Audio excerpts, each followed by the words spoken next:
Off the Hook, airing on offthehooksports.com, your home for real news, real opinions, and what really matters about Tennessee athletics. The Off the Hook podcast at offthehooksports.com or Facebook, YouTube, Twitter, or wherever you go for your favorite podcasts. Apple Podcasts, Spotify, Stitcher, Google Play, TuneIn, iHeart. Like, share, follow, subscribe. Off the Hook with Dave Hooker starts now.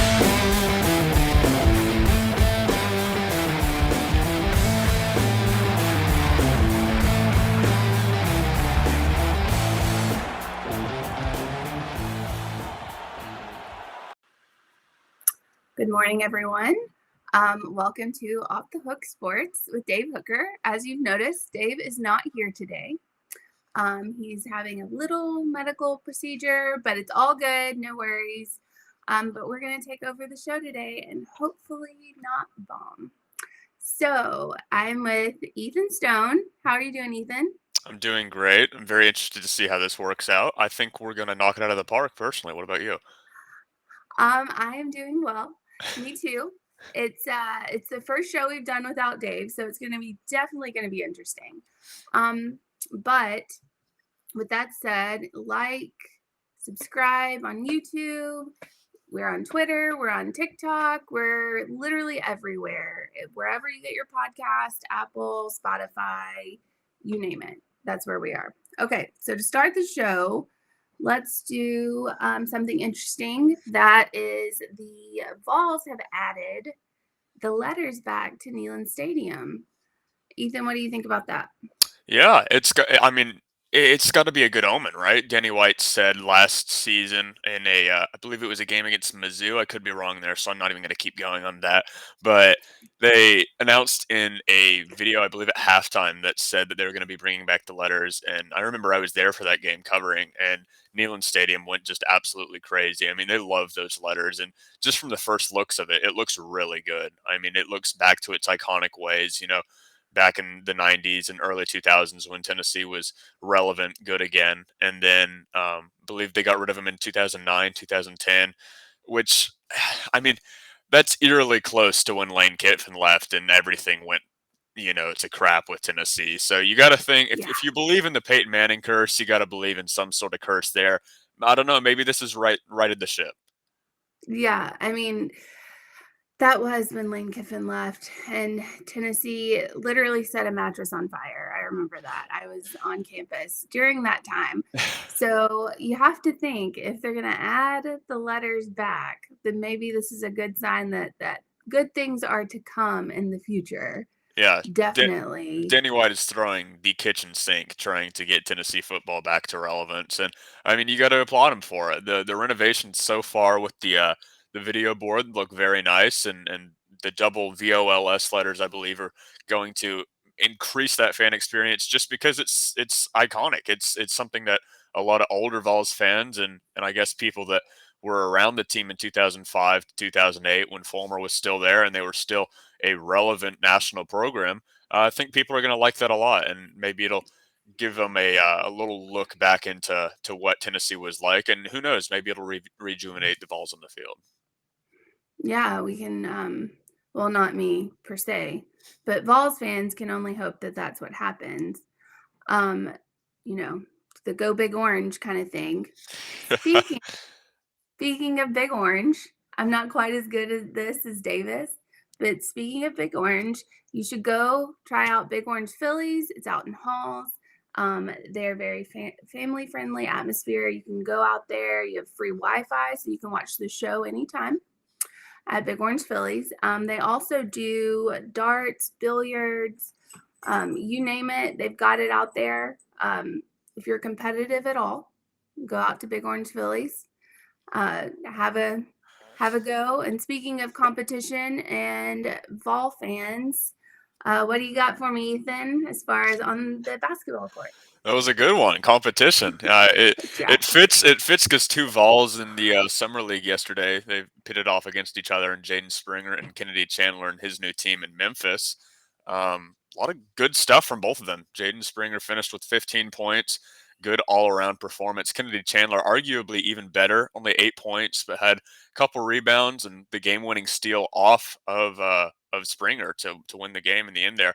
But I mean, I feel like some people are going to overlook that Springer was the one keeping the Sixers in the game for the most part. He had a big defensive stop of his own on one side, and for Kennedy to go in there and I guess in the very last possession get the steal off of Springer and then dap up John Morant on the court, you got to think, hey, these guys already have the chemistry. You knew before coming from college that Ja and Kennedy had a past, I guess, and that they knew each other obviously from their days playing basketball when they were younger. So I think it's a really good landing spot for Kennedy so far, and it'll be really interesting to see what he does moving forward for that team. He had obviously a chase down block as well earlier in the game that made it to ESPN, and so people are already talking about, hey, this Kennedy Chandler guy, he might have it figured out.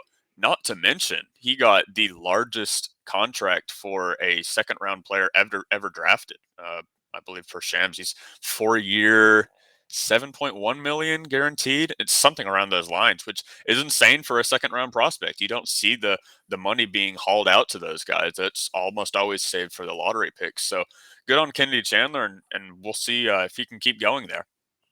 Yeah. Um, so what got you into being so big into basketball? Because I am not big into basketball. Football all day long, basketball. See, I'm not even really an NBA guy. I don't like the NBA that much. I just like college basketball because of the pageantry of it all. Because you really never know what is going to happen every single year. And in the NBA, you can kind of guess like the team that has LeBron is going to make a decent run. The team that has the best player is going to make a decent run. That's not the case with college basketball. I mean, Gonzaga was the best team hands down last year, and they struggled in March Madness. And I think March Madness Yeah. has something to do with it, just because you get 68 teams going into it, and you say, hey, you guys have at least the illusion of hope. If you're a 15, 16 seed, you say, okay, we just got to keep going out there and win games. Look at what Oral Roberts did a couple years ago. Look at what I'm losing my mind. St. Peter's did just this year. I was there to witness that, watching because they were in Wow. Indianapolis the same time Tennessee was, and we actually went home early. I'm very upset to say because we weren't able to watch the St. Peter's game when they knocked off Kentucky, and then they just kept going. No one really counted them. Everyone counted them No. out and said, no, the Peacocks are eventually going to lose their flight here, and they never did. St. Peter's just kept going, and you look every single year, there's stuff like that. And I just find that awesome. The stories of sports, you will never find them, I guess, more than in college basketball, in my opinion. You just got to look for it. I mean, I agree with that. They screwed my complete bracket. I had Kentucky go into the Final Four in one of my brackets. I also, in one of my brackets, had North Carolina going to the championship and winning it all. And then my husband talked me out of it. And it was like, North Carolina's not going to be that good. And I was like, man, I like North Carolina. My bracket was mostly messed up. The only one I called was North Carolina. I had North Carolina going far. I don't think I had them going where they went, but I had them going far. And I mean, I felt it was a cool story. Hubert Davis was leading them. I guess no, everyone counted them out just because they're kind of having a down year, but it's still North Carolina, and I feel like that pageantry that I talked about earlier that still came to play when all was said and done. But every other part of my bracket was terrible. I mean, all of it. I used to work for the Daily Beacon, the student newspaper, and I remember telling our sports editor, I was like, if there's a 15 seed that's gonna win this year, I think it's gonna be St. Peter's, but I didn't pick them. I should have. I No. should have just held to it, but I did not. Yeah. Well, it's 2020 when you look at it. I know I had Duke and North Carolina. I think in one of my brackets, I had them in the final two and Duke winning it all, just because I thought it was Coach K's last year, and I was like, well, if Yeah, anybody's gonna win it, it's gonna be Duke and Coach K, and nope, they I just went meh. I'm not a Coach K guy, so I was really hoping that Yeah, that they would get knocked out. I was very happy they did. I'm not a Duke guy at all. I'm not a fan. yeah. My best friend is a North Carolina fan, and to the point where it is. I mean, he is so obnoxious about it. God love him. That everyone around him becomes a North Carolina fan. Like you eventually, Yeah, and I have North Carolina shirts and like hoodies and everything else that I wear. And I know more about North Carolina basketball than I would ever think possible. Like I'm sitting over there, going for love and everything else, Yeah. and like. But I remember the Baylor game. It was North Carolina Baylor. I think that's who it was. When the refs were horrible, like the worst I've ever seen. I mean, Uh, even Doug Gottlieb was out there going, "What are you guys doing? Like, that what game is was happening?" insane. I Absolutely know. insane. I remember where I was. Was North Carolina up by a lot and Baylor came back and then lost? That's how that went, right? North Carolina was like way Yes. up and then Baylor comes all the way back. I believe takes the lead. And I mean, you're just thinking the whole time you're like, Tar Heels, guys, what are we doing here? I mean, eh, I feel like it's similar to how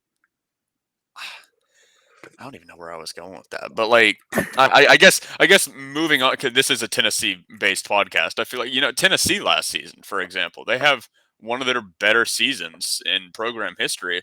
Win the SEC tournament, the first time they've done that since 1979, and then they go out in the second round. That alludes to what I was talking about earlier. Even though that sucks for Tennessee fans, it's cool to see. It's cool to see Michigan, Juwan Howard, an 11 seed, do that to what was probably the hottest team in the country at the time, just come out of nowhere. And that's the thing I like about it. Anyone can win any given day. You gotta bring your effort, and Tennessee learned that for sure. That is definitely true. That seems like a kind of a pattern for Tennessee athletics here as of late. Like you have a pretty good, regular season, then postseason you just fall flat. Like, is it just a cultural thing at Tennessee, or is it just the pressure, or what do you think that is? It's weird to think about because I mean, going just the law of numbers right now. I mean, 64 teams, 67 teams going against you, I guess, in March Madness, 63 teams going against you in baseball, and it's just not likely for you to come out on top, and for Tennessee to make the super regionals in baseball, I mean, that I'm right there. That's an accomplishment for Tennessee to be making the Sweet 16 in general in basketball, even if they didn't last year. That's an accomplishment. But Tennessee, I feel like, does not have that. It's weird because some programs like North Carolina, like we were talking about earlier, some programs they just win. Like when it gets to that time, they're just gonna win ball games. Baseball, I'm not 100% sure who that would be, but Tennessee just doesn't seem like they have that. I don't know. They get to it and they weren't playing like they were in baseball. They weren't playing like they were in the regular season in basketball. Tennessee football against Purdue, that was a little different because, in my opinion, Tennessee won that game. But but Tennessee still, I feel like when they get to the postseason, they have always had that trouble. It's really interesting that you bring that up because it's a thing I've noticed that the Vols really start to struggle when it gets to be crunch time. Yeah, I've noticed that for a while now. I mean, and coming from somebody who's obviously not a Tennessee fan, I feel like I have to point that out because I think some people will think, "Oh, homers because you're a Tennessee, show," Hmm. but I'm not, and I've watched that objectively, and I've seen like you get to the postseason and you just fall flat, and I don't understand. I mean, maybe that's just me. I don't get it, but so Kenny Chandler, is that who you Kennedy, said? yeah, Kennedy Chandler, Kennedy, not yeah, Kenny, not Kenny. This is not South Kenny Park. It's not Chesney. Kenny. Yeah. Kennedy Chandler plays for the. The Memphis Grizzlies. Yeah, I think it's a pretty decent fit for him. The Grizzlies just signed Tyus Jones, who is their backup point guard, to a contract. So currently, the Grizzlies have 3 point guards on their team. Two of them play almost always in the NBA. Now that could be switched around just because Kennedy could be enough of an athlete, enough of a great player that they just can't bother to keep him off the court, especially with the relationship that he has with Ja.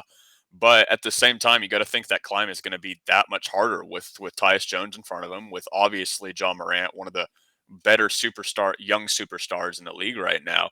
I mean, you got to think, barring injury, which you hope never happens, that Kennedy won't see much of the court at least in year one. Now, uh, if he plays a long game here, you just never know because it's obvious that he has the talent. It's obvious that he has the ability, and it seems as of right now that his size doesn't matter too much because he's playing lockdown defense. He's sealing the win for the Grizzlies yesterday, and so I feel like that defense, everything combined, that'll get on their radar, and it shows obviously with that second round big time salary that they're giving him, the 7.1 million over 4 years.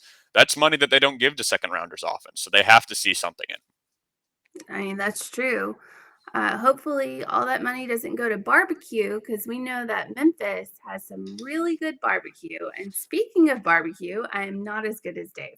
I'm not as good as Dave with this. But if you haven't had a chance, check out Owl's Nest Barbecue. They have all the rubs, the spices, everything you need to make your barbecue a success. Anything that you can think of for your barbecue needs, even the cooking equipment for that. They have all of it, so check them out at Owl's Nest Barbecue. So let's now go into talk recruiting. Ethan. Talking Cruton. Am I right or am I right or am I right? Who's on Tennessee's board? The names you need to know exclusively on Off the Hook Sports with Dave Hooker. All right, Ethan. So we're talking recruiting. Give us some updates on what Tennessee can expect and what you think is in the future for the Vols as far as recruiting goes. Yeah, so obviously Tennessee coming off a big weekend, getting Weathersby and getting Jonathan Eccles for the class of 2024. But I feel like people really, over this past weekend, they would not let it get away that, hey, Tennessee missed out on another 5-star. They missed out on IMG Academy prospect Carnell Tate a couple weeks ago to Ohio State, and then they missed out on fellow IMG Academy prospect, 5-star guy, number 9 in the nation, number 1 offensive tackle in Francis Mauigoa. So everyone's just focusing on that. They don't care about Weathersby. They don't care about Eccles, even if one of them is a top 5 prospect as well. Which, granted, that's fine. You got to get Eccles to campus first. But Tennessee has a long way to go on their recruiting trail. I mean, just tomorrow, for example, on July 7th, Cam Seldon is going to be announcing. He's a 4-star wide receiver, offers from Maryland, Penn State, and Tennessee. At least those are the 3 that he cares about because he's whittled it down mostly to Penn State and Tennessee.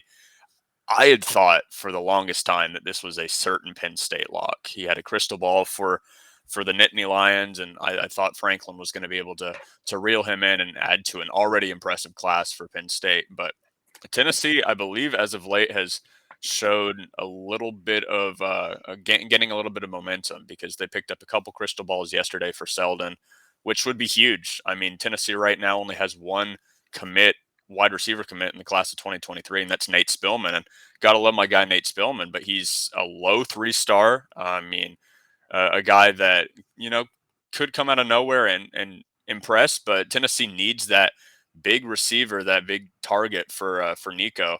I'm not going to say his last name like Dave tries to, even if I think I have it. I'm not saying it. That's how Tennessee fans, in my opinion, should do this. Yeah. But I mean, regardless, Cam Seldon, he's a guy that Nico would love to have. He's a guy alongside Ethan Davis that could be a top target for him in the future. And Tennessee's got to get at least one of these if they're going to be missing out on Tate. Looks like they missed out on Malik Benston the other day going to Alabama, and probably going to miss out on Aiden Mazzell to Florida. Never know how that'll turn out. But the Vols need that big receiver, and Seldon, in my opinion, is the guy that they should be targeting the most, and hopefully they can get him tomorrow. Other guys coming in the next couple of weeks, Sham Umarov, offensive lineman, 4-star guy. I believe he's committing on July 8th, right after Seldon. So, that's right around the corner. Jalen Smith, linebacker, another 4-star guy. That's right around the corner on July 10th. So, Tennessee fans, no need to fret, in my opinion. You still got a lot of targets coming up that are announcing commitments. And if you strike out on all 3 of them, then maybe you start getting a little nervous. But when it comes down to it, you still have a top 10 class as of right now. I believe Tennessee is the number 10 recruiting class in the nation right now. So there's not that much to be worried about, in my opinion, at least not yet. Yeah, that's what I saw is they were ranked number 10 in the nation. But so if you look at Francis, because I'm just going to go with Francis. Mm-hmm. If you look at Francis and you look at his recruiting, he just got a tweet from The Rock, Dwayne Johnson, which we know a year ago, if maybe 2 years ago, that would have been highly illegal and suspicious and all of that stuff.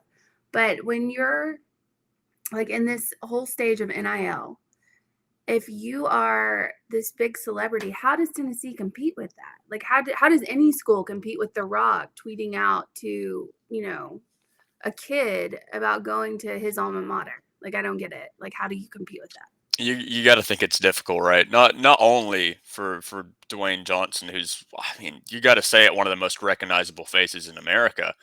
You can throw that out there. You can throw out the fact that Miami supposedly is throwing out a lot of money. I'll put a retroactive allegedly on that. You throw out that it's in Miami and not Knoxville, Tennessee. Knoxville's cool. I love it in Knoxville. It's not Miami for these young people. That's the place to go. I mean, right near the beach. Everyone knows what Miami is. All the NBA players want to play in Miami. That's where LeBron wanted to go. And so for Francis to pick it, it makes a lot of sense from a Tennessee fan perspective. You gotta take that with the grain of salt that it is. That, hey, Miami's it's a cooler destination for these 18, 19-year-olds to go to. And Mario Cristobal, he's building quite the thing over there. I mean, you can talk about how he got it. It doesn't really matter. They've got a great recruiting class coming forward, and they're an attractive program because it's, even if they got to drive 45 minutes to their stadium, they have past success that they are trying to rekindle there in the ACC, which is not an insanely difficult conference, but one that Miami could thrive in if they can build enough of a dynasty here. So you can't fault them at all, in my opinion.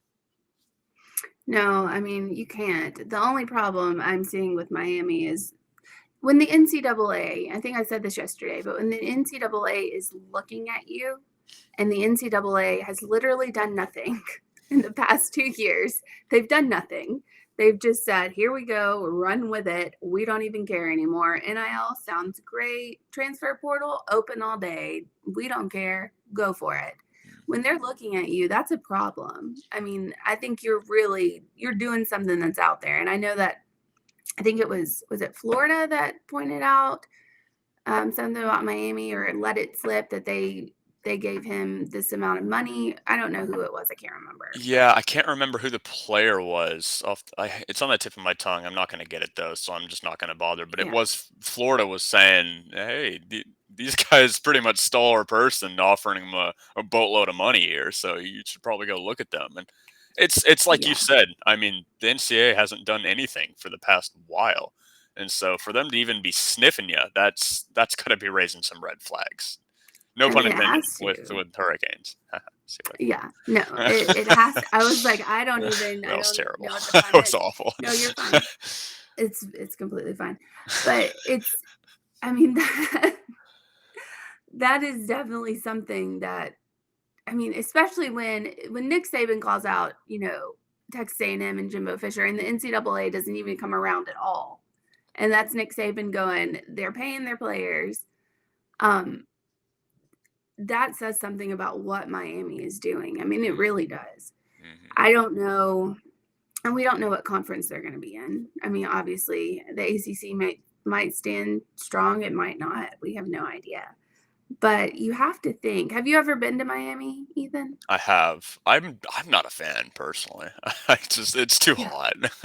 I can't do heat. And this is coming from someone that lived in Dallas for 10 years of his life. So it's a different type of heat. It's not dry oven heat. It is I am dying heat.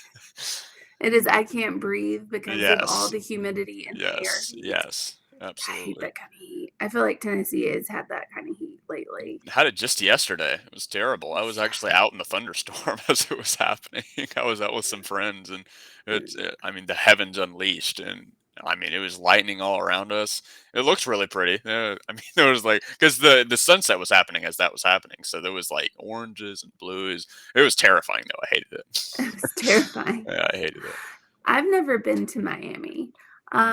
It's just not been something like I've wanted to go to. Like, it's not been a place I wanted to go to ever since that whole song by Will Smith came out, and he described Miami. You probably don't even remember that song, so that dates me. It's fine. Yeah, but he described Miami, and I was like, this doesn't sound like fun at all. Mhm. Like, I don't want to go here.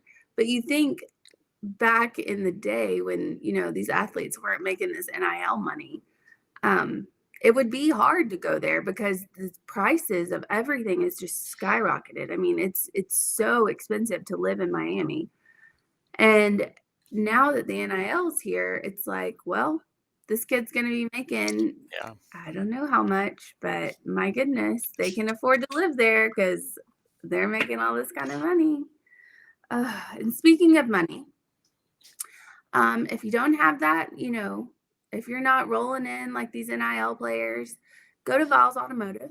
They will set you up with a car, with a used car. They have a great selection, great prices, everything you need to make car buying easy. That's Vols Automotive. And now we are going to take a little break and we will be back. Like, subscribe on Twitter, Facebook, YouTube, everywhere that you could possibly think of, and all your Apple, Spotify, all of that. Subscribe, watch us or listen to us at any moment. It's Gary Viles here, Viles Automotive on Callahan Drive. I've been selling cars here in East Tennessee for 27 years. In that time, I've come to realize it's not about the car. It's about you, the customer. So I'm here to take care of you just like family. Good credit, bad credit, you name it, we can get you taken care of. If we don't have it, we can find it for you. We go across the country to get any vehicle that you want. And here at Viles Automotive, we don't believe in fake numbers. We just give you great deals. And as always, we want, we need, and we appreciate your business. Do you want to own the more that owns every job? Then get to Vassey Lawn and Garden in Cleveland and get you a Toro. I'm David Vassey, here to talk to you about Toro. With a Toro Zero Turn, you'll get more out of every minute and you'll reach the finish line faster. At Vassey's, we like to say, no matter if you're mowing 3 acres a week or 11 lawns a day, homeowners and business owners alike find confidence in equipment they can trust from top to bottom. Vassey Lawn and Garden, Highway 60 North in Cleveland. Man alive, it's worth the drive.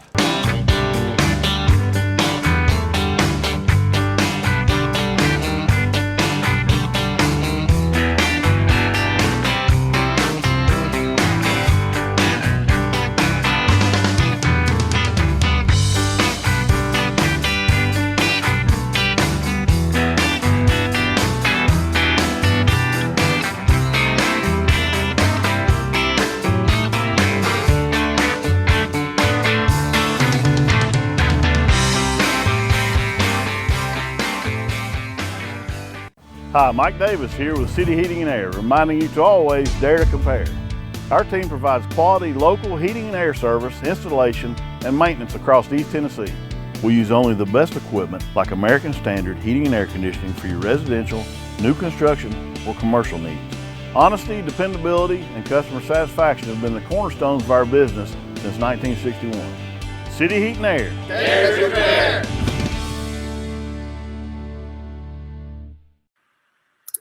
All right, welcome back.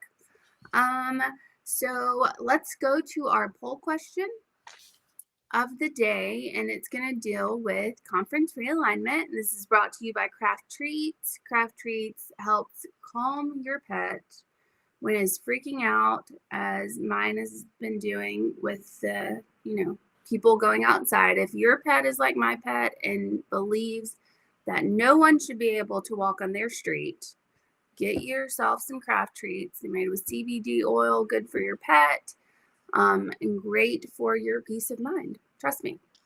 So, Ethan, what are we going to do? Conference realignment. What is going to be our poll question of the day? Yeah, so we need to have pairs of teams that you think the SEC should add, because I feel like it's inevitable at this point. There's going to be more teams added to the SEC soon. So we'll do pairs just for example, like Clemson and Georgia Tech. I'm not sure why anyone would want that, but just as an example, that's how we would do it. So I'll say 2, and then you say 2, and then we'll add it to the thing. So, and my number one, especially right now with how things are going, I think you add Miami and Florida. I think Florida State.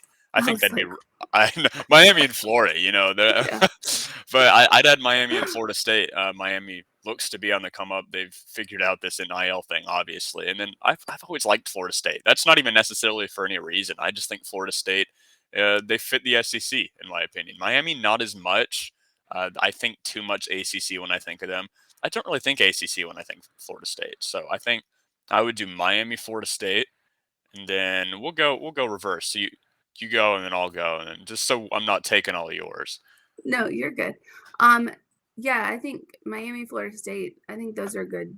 Those are good options. They're very, history programs. Mm, They have a lot of winning, a lot of success going back to even, before the 90s, which I know you were not born then, and I may or may not have been born then, but we won't go into that. Yeah, I'd say Miami and Florida State are good options, especially the Bobby Bowden era of Florida State. So you got to really, hand it to them with what they were able to do. And I think, wasn't it Florida State that Tennessee beat in the yeah, 98 it national was. championship? It That's was. what I And thought. Florida State had a really good team that year, and their starting quarterback got injured. And a lot of Yeah. people say it would have been different if that starting quarterback was there. Me personally, I don't think it would have made a difference. Tennessee was dominant that year, but you know, sometimes you got to be lucky. People forget from that Sometimes you 19. do. People forget from that 1998 season. Stern stumble doesn't happen. Tennessee's not going to the national championship game. Yep. And at 2009 national championship game, Alabama played Texas and took out Colt McCoy in the first half of that game. And a lot of people said, well, it would turned out way different if, yada, yada, yada. And I mean, who knows? It's I like don't that's a big know. if, man. I mean, It, Alabama still got the trophy at the end of the day. Tennessee still got the trophy at the end of the day. So, it I mean, is. the It's same thing could definitely a happen to big if. Tennessee. The same thing could have happened to Alabama. So that's how I Yeah. choose to look at It's just how the cards play. I mean, it. that's really how it is. Okay, so I would go with I think I'm going to go with what I did yesterday, North Carolina Duke. I know that it was Dave that brought that up. But after he said it, it really stuck because I understand that we're a football, conference. Obviously the SEC is, but we're growing to encompass, basketball and everything else in there. And I think we have a solid basketball, conference going. I mean, look at what we did I say we, but look at what the SEC did in the, tournament this year. I mean, NCAA tournament was insane how many teams were in there and how many teams stuck in there for a while. We had some teams in there for a hot minute. So I would go Duke, North Carolina. I would love to see that rivalry stay, and I hope it does stay because I don't think you take one without the other. But I would like to see it in the SEC, and I'm not going to be mad if Kentucky's not as good as Kentucky is used to being in the SEC. Just saying. Yeah. I said it the other day. I hate it, but I respect it. Like, I just don't want Duke and North Carolina anywhere near the SEC. But it honestly makes sense because there have been the rumors that the SEC is very interested in North Carolina, and if you're interested in North Carolina, it's kind of like the Texas Oklahoma thing. Even if North Carolina and Duke don't really have a rivalry in football, you got to keep Duke just because of the basketball rivalry. You can't have them in different conferences. And North Carolina, I guarantee they say that. Guarantee it. Guarantee they say, hey, we're going to invite you to the SEC. They're going to say, "Hey, we're a package deal." Back in elementary school, Yeah. when you're picking teams for the kickball team, we're a package deal. We're not going without one or the other. Not even necessarily for the rivalry part, for the money. North Carolina and Duke, I mean, up there with Ohio State and Michigan and Alabama, Auburn, name it, as one of the top rivalries, not just in the U.S. but in the world. So Yeah. yeah, you got to keep Duke if you're going to go North Carolina. So I like that pick. Mine, the one I would say makes the most sense, and it's funny how we're talking about only ACC conferences, ACC, Yeah. just because they're in the South. I mean, it would be disgusting in my opinion if the SEC added Indiana just off the top of my head. That would be awful. A team like that got to stay in the South, at least that region. So I'm going to go with Clemson. I feel like is a good SEC team, and one I've said for a while, Virginia Tech. I think Virginia Tech is much more of an SEC team than Mizzou, for example. So I would go Virginia Tech and Clemson as my second option. I remember Virginia Tech when it wasn't Michael Vick, it was his brother. Can't remember his name now, but I think he stepped on somebody's head at one point, and I was like, that's just terrible. Like, why? Just I feel like Virginia Tech plays so dirty, but I understand what you're saying. I've always liked Virginia Tech. I don't know why. Not even going back to Bristol, that Tennessee Virginia Tech game, that was a lot of fun. But I feel like they just fit the vibe of an SEC team. Virginia is not really in the South. I mean, there are some people that say Virginia is Southern. I don't. But just from the culture of it, I feel like people say go to Virginia, go to South Virginia, and tell me that's not SEC country. And I can get down with that. I just think the vibe Virginia Tech has, obviously their pregame, packing the stadium every single week. Uh, Usually a pretty good football program, not awful, not great always, but a team kind of like the Indianapolis Colts in football. They're always going to be there.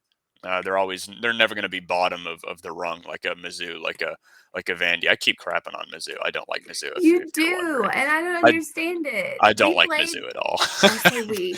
Alabama played them for the SEC. They went to an SEC championship game Yeah, not that long ago. man, So I they're get not it. just terrible. I just They're hate not them. Vanderbilt. I don't know what it is. Go to Columbia, Missouri. I've heard from a lot of people it is the worst stadium, the worst basketball arena in the SEC, and I wouldn't doubt it. A lot of bad things come from Missouri, in my opinion. That's my hard opinion. That's the one I'll Wow. keep and Ethan stand throwing by. the shade. I do Throwing not the like shade Missouri, on Missouri. but yeah, that's Ouch. gonna be my pick.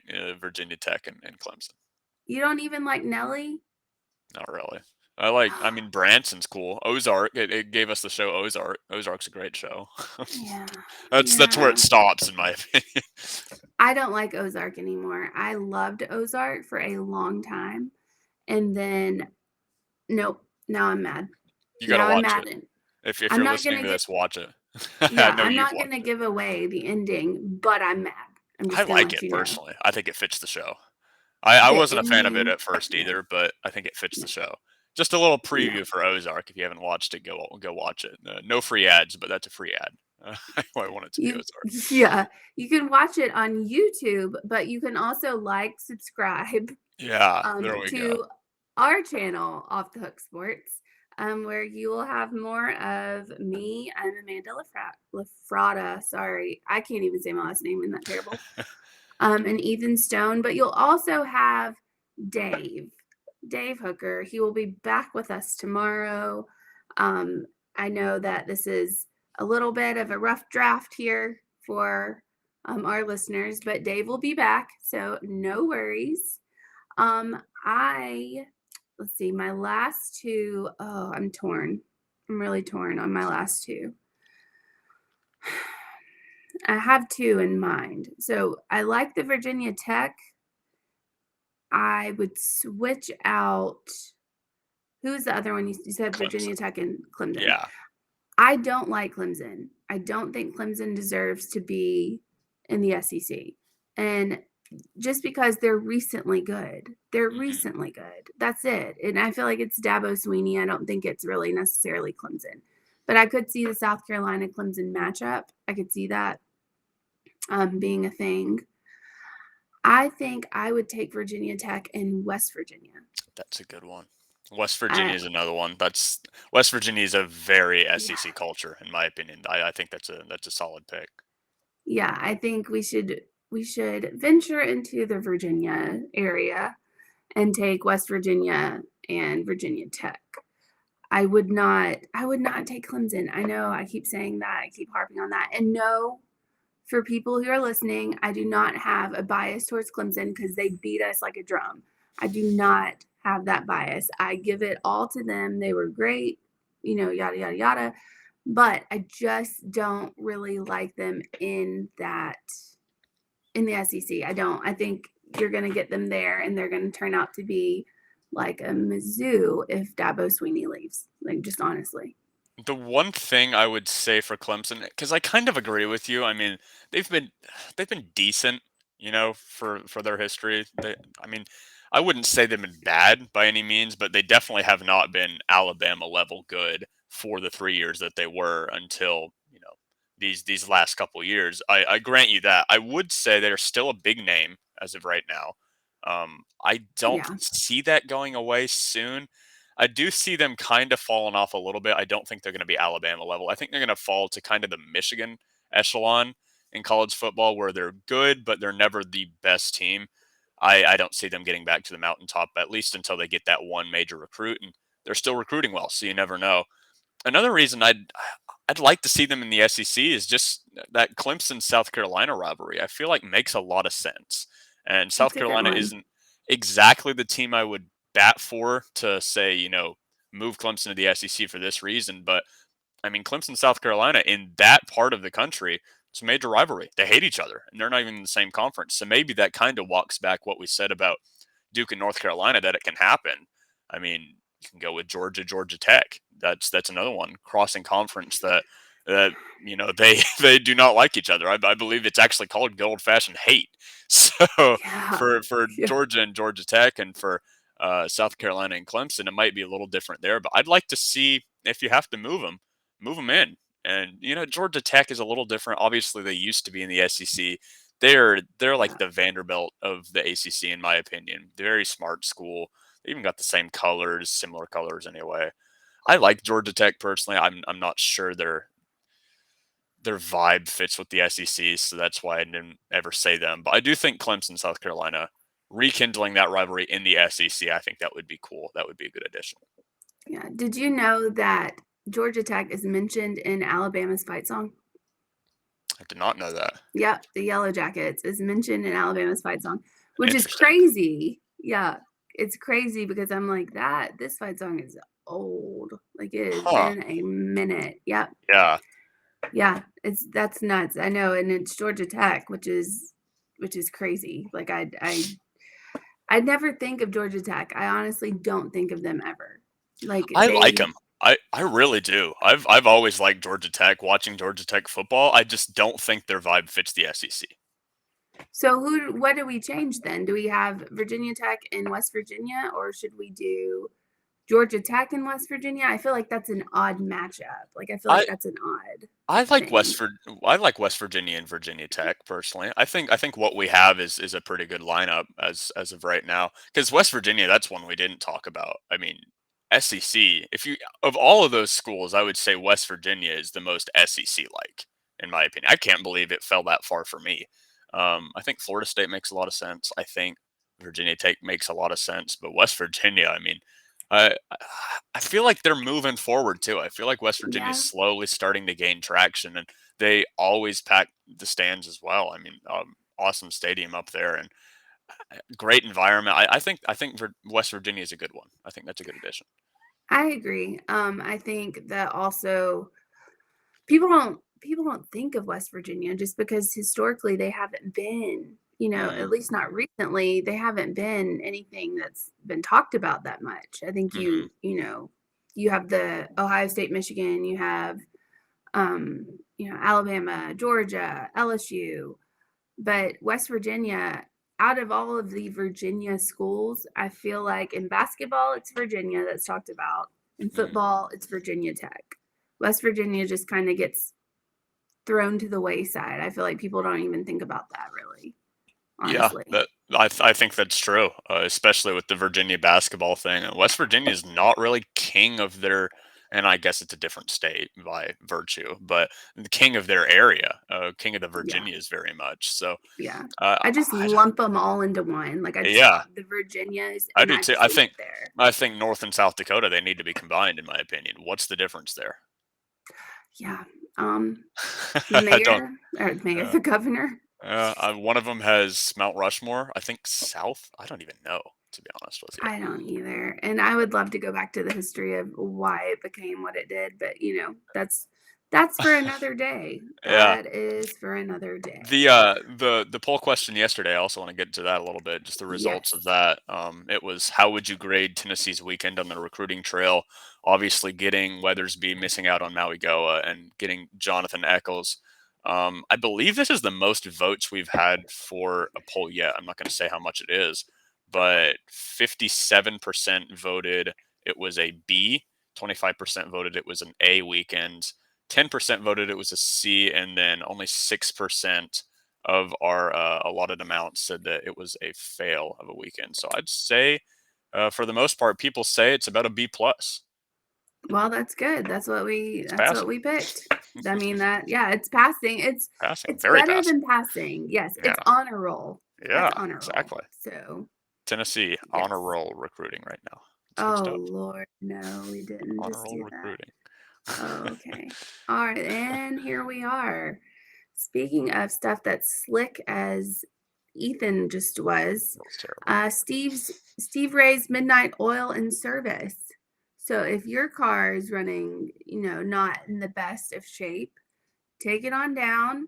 They'll look at it. They'll be honest. They give you, just it just is what it is. There's nothing fancy. I mean, that's what they preach. So just take your car down there, get checked out. And that is Steve Ray's Midnight Oil and Service. I guarantee you need an right. oil change if you're listening. Oh, Guarantee it. Guarantee you need an oil change. Definitely need an oil change. Mine, of course, I have a Kia. I went from a BMW to a Kia, and I loved my BMW, but my goodness, like the amount of maintenance that thing took, and with prices going straight through the roof and the supply chain issues, I mean, it was going to cost an arm and a leg to keep that thing alive. And I loved it. I loved it so much, but I had to trade her in. The starter was going out, and I had to just hope it started at the dealership so they'd give me my trade-in value, because I was a little nervous. I'm not going to lie. Okay, so what was our daily poll question? What did we end up going with in the options? Yeah, so let me get back to it. It was which of these two pairs would you most like to see in the SEC? Florida State, Miami, North Carolina, Duke, Virginia Tech and Clemson, and then West Virginia and Virginia Tech. We have a couple votes already, and Wow. it's overwhelming Florida State and Miami as of right now. We've already got 5 votes, so Jeez. people like to see Florida State and Miami is what they have said. They like winners, that's for sure.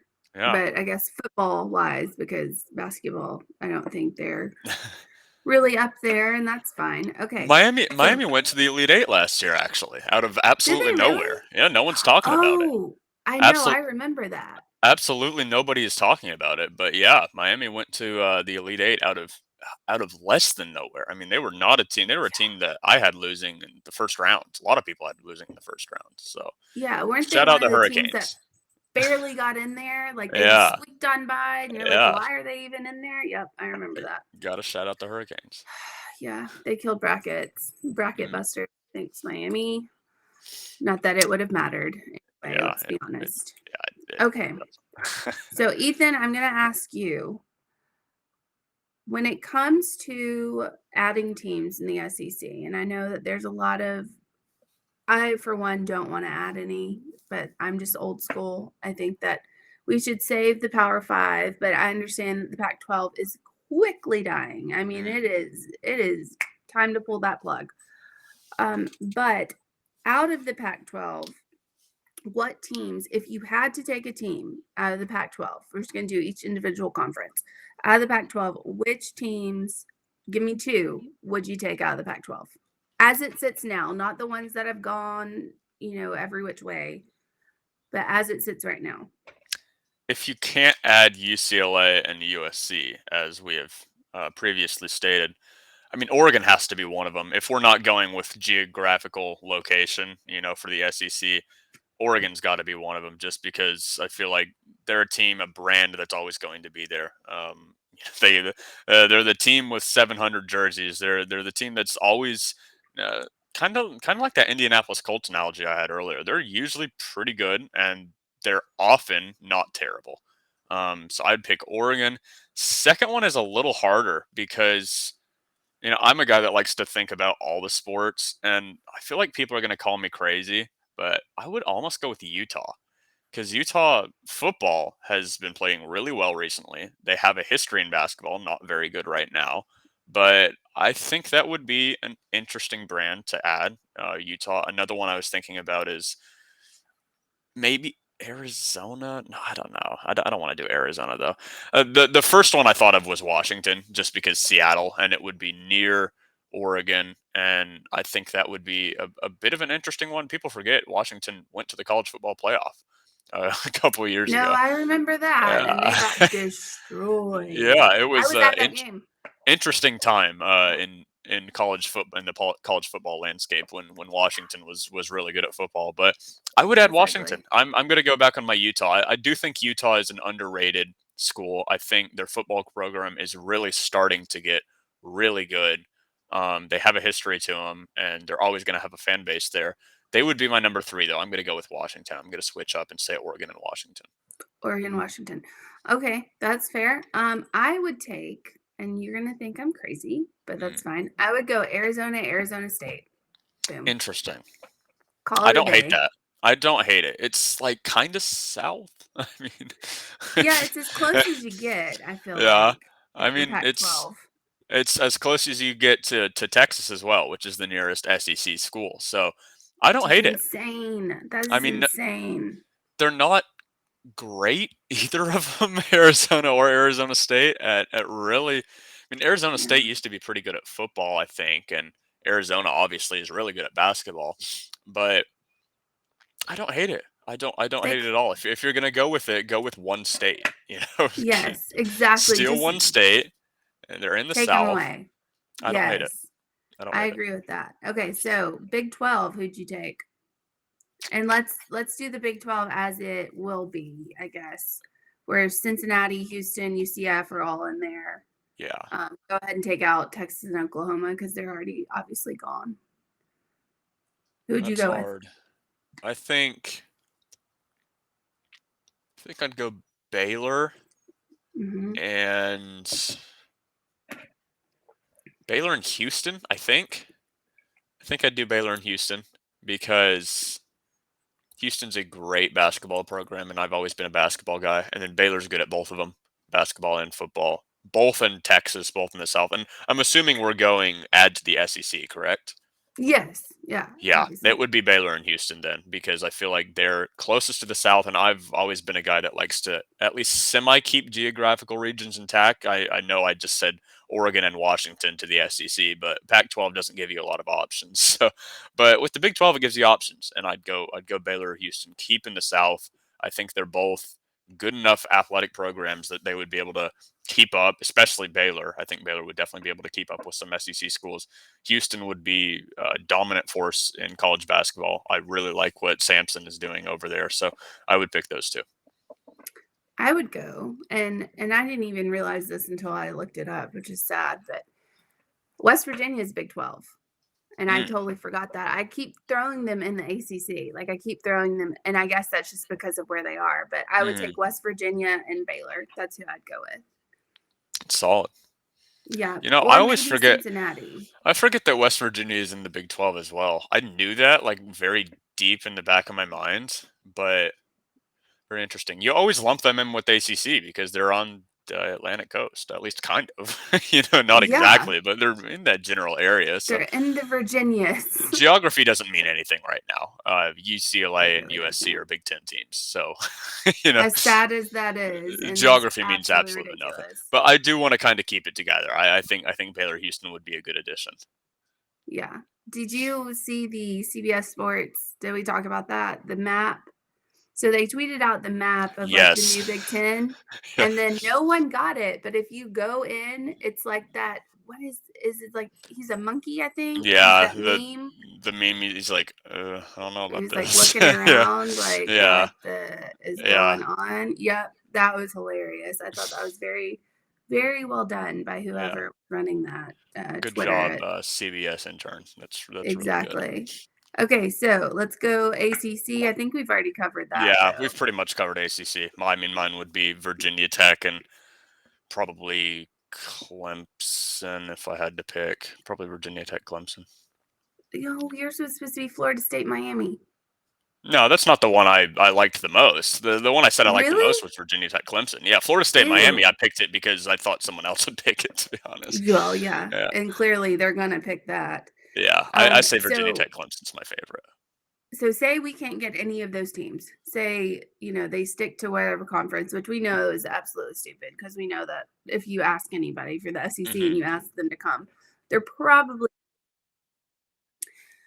Who else would you do like outside of that? And I'll give you my options. So Notre Dame, even though Notre Dame's not going to go anywhere, they're going to have to eventually. Mm-hmm.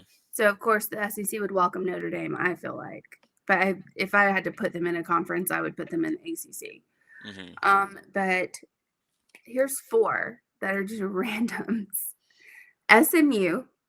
Interesting. I feel like that would be a good one because I don't hate that think at all.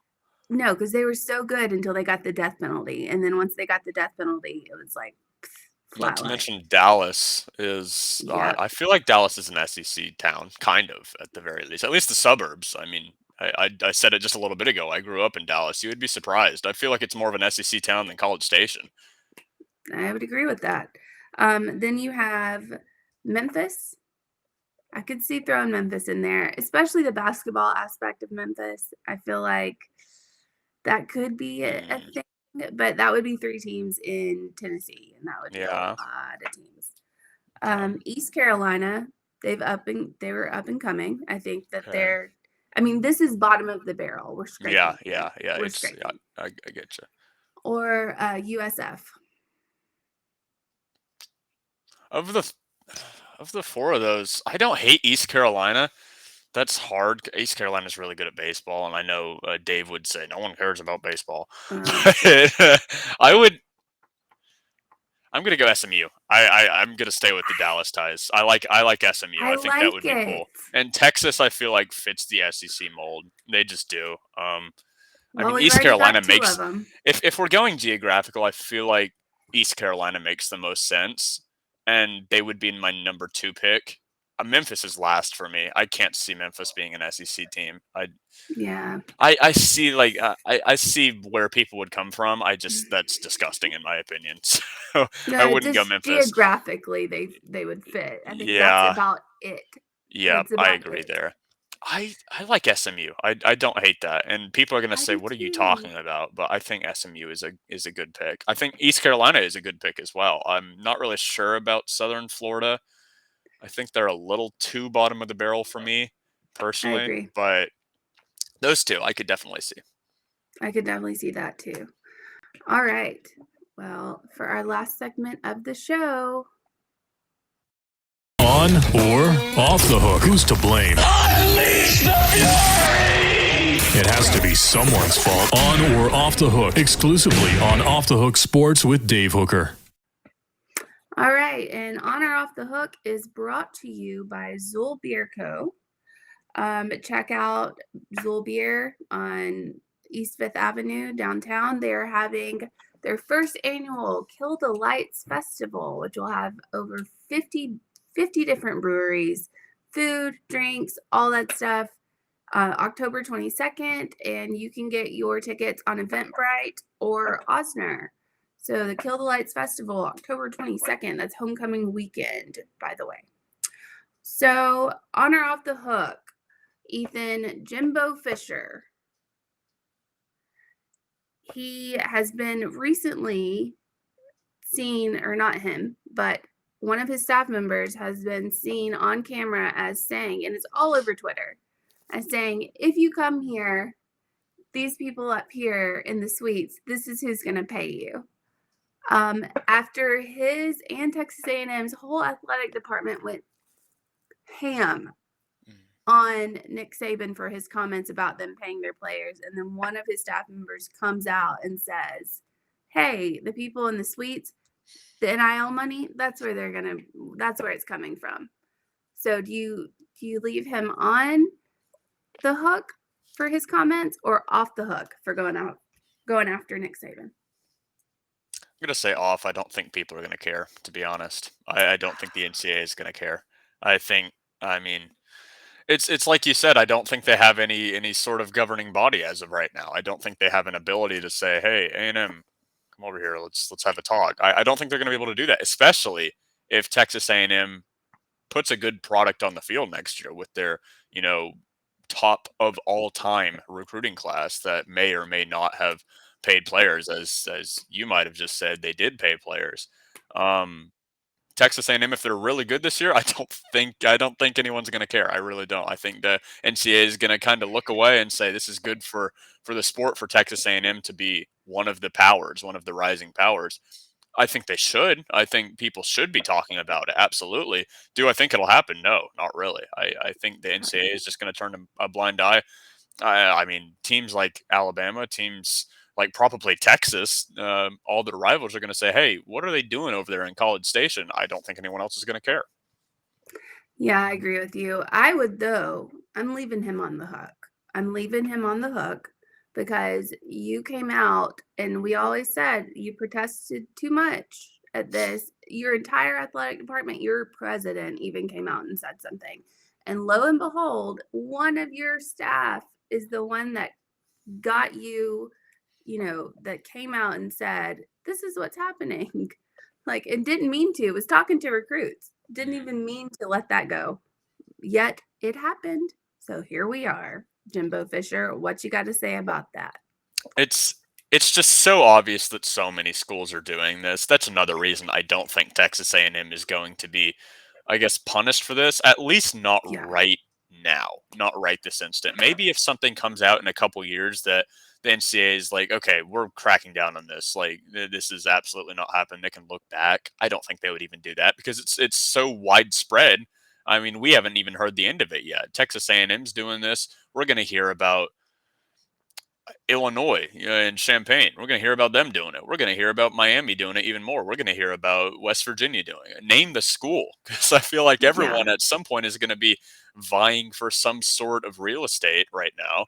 And if you don't, you're kind of going to be behind the curve. So I don't think they're going to care because I don't think it's the most egregious offense as of right now. It's just going to get worse.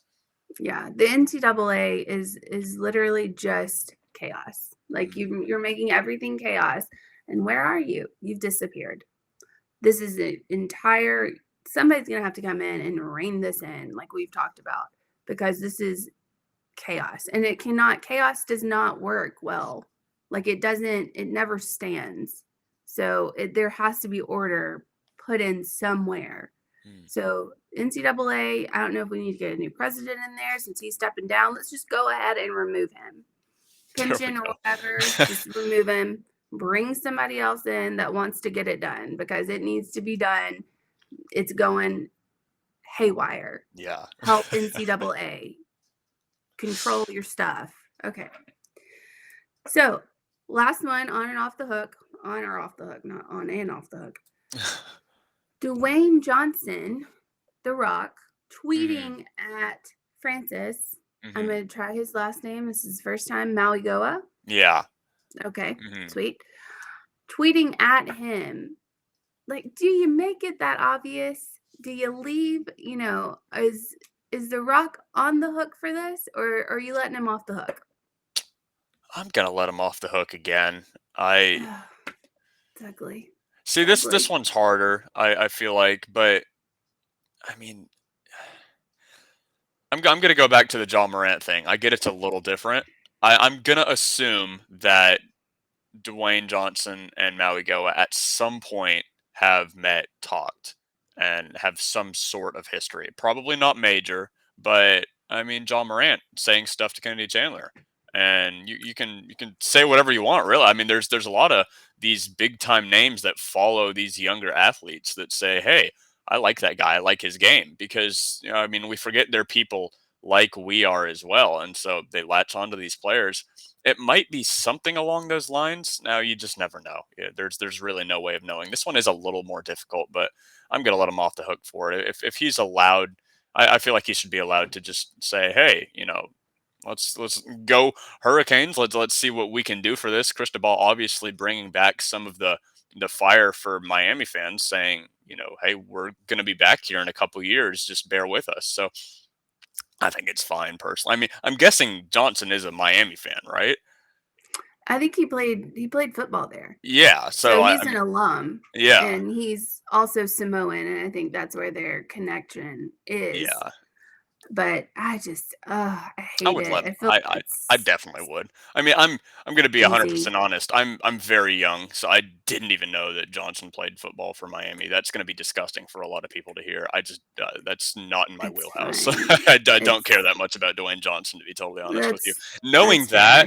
that even that ups my reasoning even more. I mean, definitely let him off the hook because he's an alum. He wants to see the University of Miami succeed. He wants to see uh, them keep getting these big prospects. I mean, he's the number 9 player in the nation, number 1 offensive tackle in the nation, and people say football is won in the trenches. So that's Well, a major building block, and Johnson obviously knows that. since he is an alum, I feel like he's a booster too. It's possible. It's very I possible. mean, he has to be. He makes millions of dollars. He has to be a booster. So It's now possible. it's out in the open. Like boosters are actively going after recruits. Like it's out in the open now. Mm, So I think that's some of the reason maybe the NCAA is looking at Miami, even though they don't want to look at anyone. Let's be honest. They don't want to look at anybody. I feel like that's some of the reason maybe they're looking at Miami. So I leave Dwayne Johnson on the hook. I leave you on the hook. You're a grown man. You should know better than this. Even though I understand it, maybe it might be jealousy on my end because I don't know any celebrities, huge celebrities that are, that have that kind of pull. But I'm going to leave you on the hook, Dwayne Johnson. mm. Leaving you right there.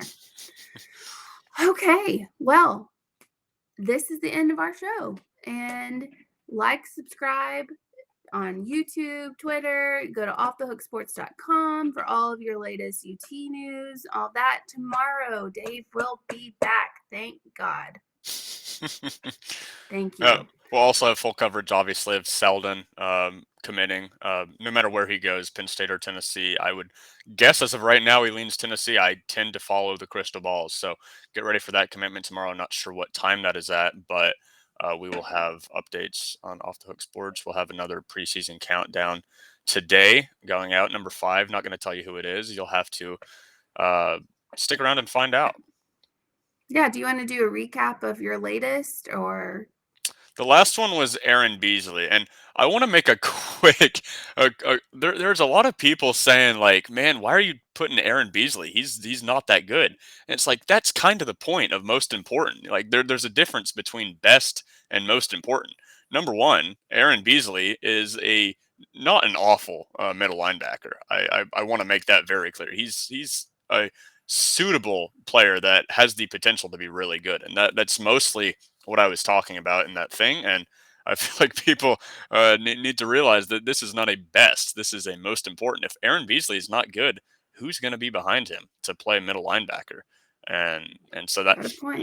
that's going to be really interesting. And obviously, moving forward, there'll be more that people might not like, but that's my opinion. So we're gonna keep going with that. Yeah. For more opinions from Ethan and Dave and myself, check us out at offthehooksports.com. Have a great day. Have a good one.